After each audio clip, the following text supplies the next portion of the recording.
मैं ऐसा दिन देखना चाहता हूं जब हिंदुस्तान की हर संस्था में, हर सिस्टम में, लीडरशिप लेवल पे, कोने में नहीं, पीछे नहीं, लीडरशिप लेवल पर दलित, आदिवासी, पिछड़े लोग दिखे। ये बिहार वाला जो जाति जनगणना है, मैं इसकी बात नहीं कर रहा हूं। जाति जनगणना देखना है तो तेलंगाना वाला देख लीजिए। जो आपके साथ अपमान किया गया, जो आपको दबाया गया, जो आपको क्रश किया गया, वो सब इसके अंदर है। और यही आपको एक नया भविष्य दे सकता है, यही आपको बचा सकता है। बुधवार को विधानसभा चुनाव के लिए मतदान हुए हैं। 8 फरवरी को नतीजे आ रहे हैं। इसके बाद तय होगा कि दिल्ली का ताज किसके सिर पर सजेगा। ऐसे वक्त में जब सभी नेता दिल्ली चुनाव में व्यस्त हैं, तब कांग्रेस नेता राहुल गांधी बिहार के दौरे पर हैं। राहुल गांधी लगातार बिहार में कांग्रेस के लिए जमीन तलाशने के प्रयास में जुटे हुए हैं। राहुल गांधी जब पटना पहुंचे तब कार्यकर्ताओं के हाथ में कांग्रेस का झंडा था और राहुल गांधी जिंदाबाद के नारे लग रहे थे। कार्यकर्ताओं में गजब का जोश था और हो भी क्यों ना, चुनावी साल में 18 दिनों के भीतर राहुल गांधी दूसरी बार बिहार आए थे। यूं तो राहुल गांधी स्वतंत्रता सेनानी व दलित नेता रहे जगलाल चौधरी के जयंती समारोह में शरीक होने पटना पहुंचे थे, लेकिन राजनीति में टाइमिंग का अहम महत्व है। बिहार में इस साल अक्टूबर-नवंबर में विधानसभा के चुनाव होने हैं। ऐसे में राहुल गांधी के बिहार दौरे के सियासी मायने काफ़ी खास हो जाते हैं। इस पर चर्चा करेंगे, लेकिन बात पहले दलित नेता जगलाल चौधरी की। राहुल गांधी स्वतंत्रता सेनानी व दलित नेता जगलाल चौधरी के जयंती समारोह के मौके पर बिहार पहुंचे थे। बिहार में अरसे बाद एक महापुरुष की चर्चा हो रही है, तो आपको ये जानना जरूरी है कि आखिर जगलाल चौधरी हैं कौन। जगलाल चौधरी स्वतंत्रता सेनानी व दलित नेता रहे हैं। 1 अप्रैल 1936 को बिहार और उड़ीसा प्रांत का विभाजन हुआ। बिहार सरकार के अधिनियम 1935 के तहत द्विसदनी सरकार की व्यवस्था की गई। साल 1937 में बिहार सरकार के मुखिया श्री कृष्ण सिंह बने।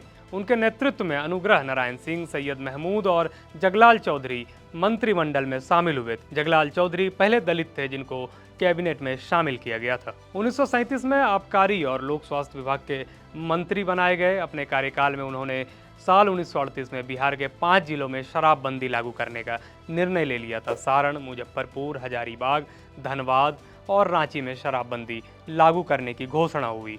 ऐसा करना अपने आप में एक बड़ा क्रांतिकारी कदम था। इसके अलावा जगलाल चौधरी को छुआछूत के विरुद्ध लड़ाई के लिए भी याद किया जाता है। जगलाल चौधरी महात्मा गांधी और भीमराव अंबेडकर के विचारों से प्रभावित थे। असहयोग आंदोलन, नमक सत्याग्रह, भारत छोड़ो आंदोलन में इनकी भूमिका काफ़ी सक्रिय रही। इस दौरान वो जेल भी गए। उन्होंने स्त्री पुरुषों को समान अधिकार और अवसर देने का भी पुरजोर समर्थन किया था। अब बात राहुल गांधी के बिहार दौरे के सियासी मायने की कर लेते हैं। बिहार में इस साल अक्टूबर-नवंबर में विधानसभा के चुनाव होने हैं। ऐसे में पिछले 18 दिनों में राहुल गांधी का यह दूसरा बिहार दौरा था।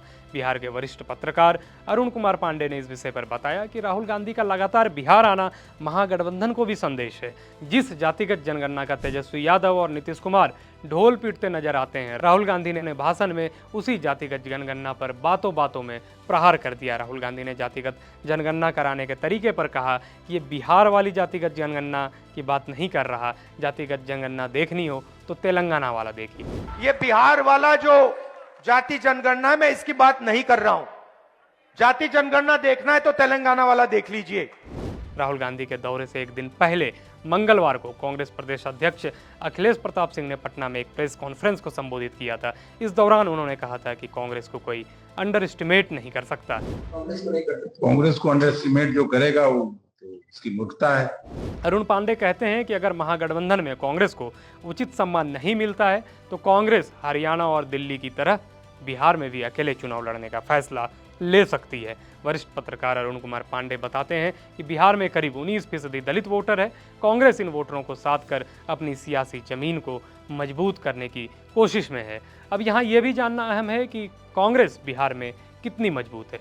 दरअसल बिहार में हाल के दिनों में कांग्रेस का प्रदर्शन बेहद निराशाजनक रहा है। पिछले विधानसभा चुनाव की बात की जाए तो आरजेडी ने कुल 243 में से 144 सीटों पर उम्मीदवार उतारे थे और 75 सीटें जीतकर सबसे बड़ी पार्टी बनी थी। लेकिन कांग्रेस का प्रदर्शन सवालों के घेरे में था। कांग्रेस ने 70 सीटों पर चुनाव जरूर लड़ा, लेकिन जीत सिर्फ 19 सीटों पर मिली थी।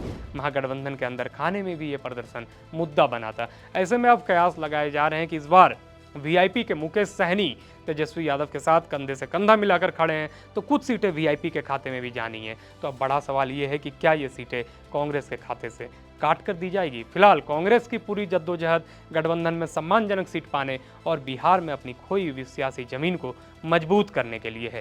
फिलहाल के लिए दीजिए इजाजत। देश और दुनिया की हर अपडेट्स के लिए देखते रहिए एबीपी लाइव।